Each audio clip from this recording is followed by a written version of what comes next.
Monsieur Sekou, bonjour. Bonjour Ernestine, alors comment ça va? Je vais bien. Très bien.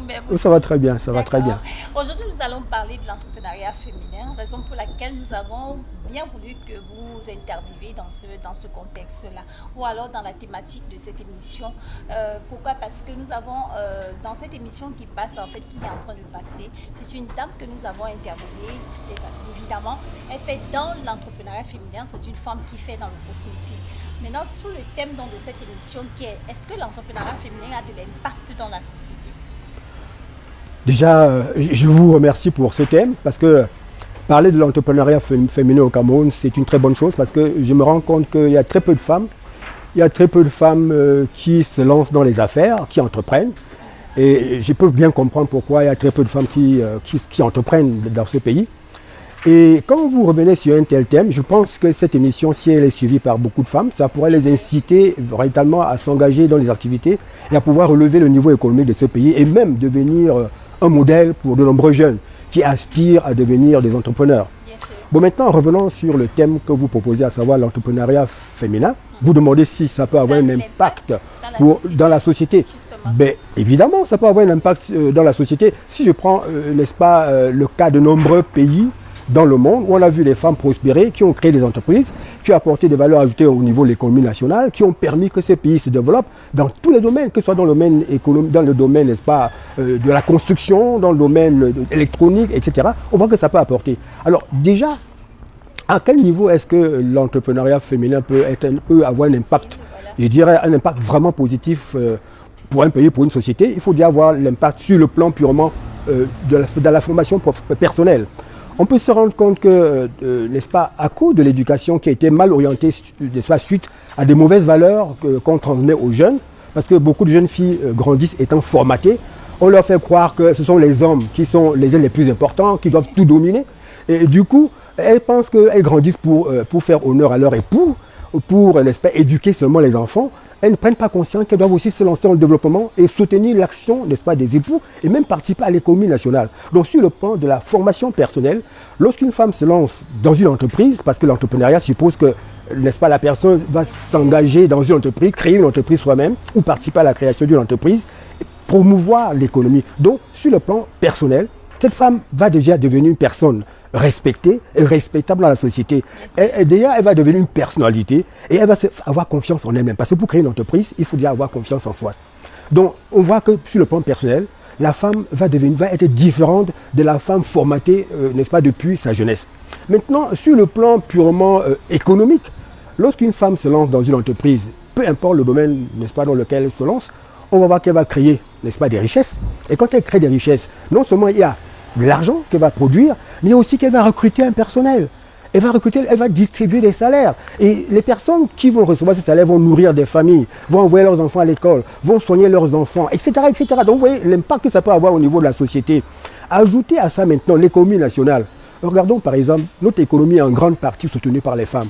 Parce que c'est la zone rurale qui apporte beaucoup. Regardez combien de femmes paysannes travaillent, combien de femmes artisanes travaillent, les bayam salam qui sont au marché. En fait, c'est l'entrepreneuriat, mais à un niveau très bas. Alors si on pouvait les aider à s'organiser de manière à devenir de véritables entrepreneurs, imaginez les ressources économiques que ces femmes pourraient pouvoir, n'est-ce pas, apporter dans l'économie. On peut regarder dans notre pays, par exemple, au niveau des détournements des fonds publics, n'est-ce pas, au niveau, n'est-ce pas, de pillage de richesses, mais ce sont surtout les hommes. On peut se rendre compte que la plupart des entreprises créées, n'est-ce pas, qui sont gérées par les femmes, sont mieux gérées. Je ne dis pas que les femmes gèrent mieux que les hommes, mais par exemple, pas ma propre expérience, je me suis rendu compte que les femmes sont beaucoup plus économes et que par le souci, n'est-ce pas, du bien-être de la famille, elles détournent peu. Très peu détournent. Et du coup, si ces femmes étaient n'est-ce pas, à la gestion, et de plus, si elles étaient à la gestion de leur entreprise et on les aidait à promouvoir leur entreprise, on peut comprendre qu'elles apporteraient vraiment une très grande marge, n'est-ce pas, d'économie. Elle pourrait apporter une très grande valeur ajoutée à l'économie nationale. Donc vous voyez quand même sur le plan économique, c'est vraiment important qu'on encourage les femmes à s'engager dans la création d'entreprises. Et surtout que parmi ces femmes, il y en a qui ont des compétences avérées dans tous les domaines. On voit des femmes qui sont ingénieurs, n'est-ce pas, en économie, ingénieurs, n'est-ce pas, en génie civil, ingénieurs en électronique, etc. Moi, je connais une qui aujourd'hui est à la tête d'une très grande société et qui est en train de créer une université C'est une femme qui est soutenue par, et bon, c'est vrai, elle crée avec son mari, mais c'est elle qui est l'initiatrice. Elle travaille pour Google. On peut dire qu'à partir de tout le savoir qu'elle a pu accumuler, n'est-ce pas, aux États-Unis, elle est revenue au Cameroun, elle est en train de créer des choses émerveilleuses au Cameroun. Donc vous voyez, à tous ces niveaux, et puis elle devient des modèles pour les jeunes filles. Oui, elle devient des modèles, et même pour des hommes. Elle va amener les jeunes qui méprisent les jeunes filles, elle va amener les hommes à comprendre qu'il faut respecter la femme. Parce que la femme doit jouer un rôle important dans le développement de chaque pays, dans le développement de la famille, dans le développement de la société. Donc pour moi, c'est important d'aider les femmes à créer des entreprises, de les aider à mieux gérer si elles n'arrivent pas à le gérer, de les aider à bien gérer parce que en fait, ce sera un bonheur pour l'économie nationale, pour la société, pour la famille. D'accord. En fait, ce que moi j'ai retenu le plus, c'est que la femme est économe. Oui, les femmes généralement sont très économes. Moi, je prends l'exemple de mon épouse. Nous travaillons ensemble et j'ai pu vous dire que il y a beaucoup de domaines où je pense qu'il faut investir, il faut ça. Elle me dit non, pour ici, voilà comment c'est mieux de faire ci. Parce que la femme est généralement plus intuitive. Vous voyez, elle perçoit les choses. Oui, oui, justement. Effectivement. Donc, à vrai dire, elles ont un très grand, elles ont un sens élevé, n'est-ce pas, de l'économie, de la responsabilité, du bien-être de la famille. Les hommes ont tendance n'est-ce pas, à faire de la prodigalité. Les hommes ont tendance à donner des cadeaux par-ci, à donner des cadeaux par-là. La plupart de ceux qui détournent, on sait très bien qu'ils achètent des voitures pour offrir, ils construisent des maisons pour les autres et l'économie. Mais la femme, il est difficile de voir une femme construire la maison pour un homme. N'est-ce pas, acheter une voiture pour offrir à un homme. Donc du coup, vous voyez que si la femme, elle va garder l'argent. Effectivement. Donc vous voyez. Elle aimerait toujours qu'il y ait quelque chose à son porte-monnaie. Effectivement. Donc vous voyez que si les femmes sont vraiment à la tête des entreprises et si on les aide à bien gérer, je crois qu'elles pourraient être mieux, n'est-ce pas, pour le développement. Et si on les aide en plus à avoir leur entreprise personnelle, on les encadre, je crois qu'elles apporteraient un plus, n'est-ce pas, à l'économie nationale. D'accord, le message est passé. Et maintenant, je vais aller à la deuxième question. Oui. En tant que l'un des fondateurs, pardon, il faudrait que je rectifie, l'un des fondateurs de l'établissement Champ de Lys. Oui, le complexe scolaire Les Champs du Lys. D'accord, oui. Complexe scolaire Champ de Lys. Oui. Voilà. Vous gérez quand même des femmes. Oui, bien sûr. Oui, comment est-ce que on veut savoir la directrice, c'est une directrice qui est là, parce que tout à l'heure nous parlons de l'entrepreneuriat féminin. Oui. Est-ce que c'est une directrice qui gère le Champ de Lys? Je vais vous surprendre. Les Champs du Lys aujourd'hui, n'est-ce pas, les Champs du Lys a aujourd'hui environ, nous sommes à 16 ans d'existence. Et je peux vous dire qu'en 16 ans d'existence, on a eu plusieurs directrices et très peu de directeurs. Et même actuellement, si nous voyons, parce que les Champs du Lys, c'est un établissement, c'est un complexe qui a en son sein une école primaire bilingue, une école maternelle bilingue, et puis un collège qui est francophone. Et la partie, n'est-ce pas, centre éducative, qui est, n'est-ce pas, maternelle et primaire, est dirigée d'abord par une femme. D'ailleurs, et puis c'est dirigé par une femme depuis très longtemps, par les femmes depuis très longtemps. Et tous les enseignants, on a environ 28 enseignantes qui ne sont que des femmes.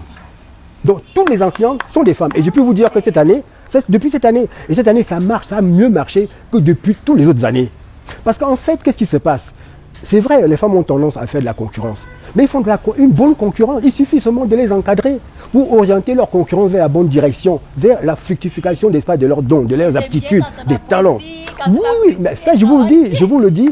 Si vous aviez participé par exemple à la fête de fin d'année ou bien à la fête de l'arbre de Noël que nous avons organisé chez nous, et même si vous venez voir comment est-ce que l'établissement est organisé aujourd'hui, je les accompagne tout simplement. Et je peux vous dire que ça marche beaucoup mieux que lorsqu'il y avait les hommes. Je ne dis pas que les hommes ne font pas mieux, mais c'est que les hommes parfois, n'est-ce pas, lorsqu'ils sont entourés par beaucoup de femmes, et s'égarent. S'égarent soit à cause, n'est-ce pas, de l'influence des femmes, soit à cause de la séduction ou d'autres choses. Mais il est difficile pour une femme, lorsqu'elle est dans un service, d'être séduite par un homme. Elle regarde d'abord l'objectif. Parce que c'est ça l'avantage chez les femmes. Lorsque vous avez amené la femme à prendre conscience de la responsabilité qu'elle a à produire, à être, n'est-ce pas, à apporter de bons résultats, elle peut avoir des faiblesses. Mais lorsqu'elle fait des efforts, elle suit les conseils que vous donnez, il faut l'encadrer et elle va réussir. Et c'est ce qui se passe chez nous aujourd'hui. Et si je viens, n'est-ce pas, je vais du côté du collège, donc je reste d'abord au centre éducatif pour dire que les deux maternelles, anglophones et francophones, sont dirigées par des femmes. Les deux écoles primaires, francophones et anglophones, sont dirigées toujours par deux femmes. Donc j'ai 4 directrices qui ne sont que des femmes. Et c'est une femme qui coordonne, n'est-ce pas, l'ensemble. Moi, je suis là comme l'animateur, n'est-ce pas, général de la structure, sur le plan pédagogique et administratif. Et mon épouse est là sur le plan financier, comme je vous le disais tout à l'heure, parce que je sais qu'en matière, n'est-ce pas, de gestion financière, elle est plus apte que moi. Il faut être honnête, elle est plus apte que moi. Donc vous voyez, à ce niveau-là, vous voyez que les femmes, et même au collège, j'ai pu vous dire, au collège par exemple, c'est vrai, j'assume, n'est-ce pas, le rôle du principal aussi. Mon adjoint, il est, n'est-ce pas, le vice-principal, c'est un homme, mais après, ce sont les femmes. La suivante générale est une femme, la conseillère pédagogique est une femme, etc. Donc, ce sont des femmes. Et la présidente, n'est-ce pas, le président de l'association, n'est-ce pas, des enseignants, de tout le personnel, c'est une femme. Et ça marche. En fait, j'ai compris tout simplement pourquoi est-ce qu'il faut permettre à la femme de s'exprimer et de mettre en valeur ses dons. En réalité, nous avons pensé depuis toujours, et ça c'est la tradition qui nous a malheureusement mal enseigné, on a pensé que l'homme était le sexe fort et que la femme était le sexe faible. C'est faux. Il n'y a ni sexe fort ni sexe faible. Il y a seulement deux genres. Le genre masculin et le genre féminin, et chaque genre doit se développer dans l'orientation voulue par le Créateur avec ses aptitudes. La femme a des aptitudes que l'homme n'a pas, et l'homme a des aptitudes que la femme n'a pas. Or, parmi les différentes aptitudes que la femme ou l'homme a, il faut comprendre que la femme a une particularité que l'homme n'a pas. Cette sensibilité intuitive. Elle est très sensible et puis elle est visionnaire. Et par sa sensibilité intuitive, elle peut percevoir des choses que nous ne pouvons pas percevoir.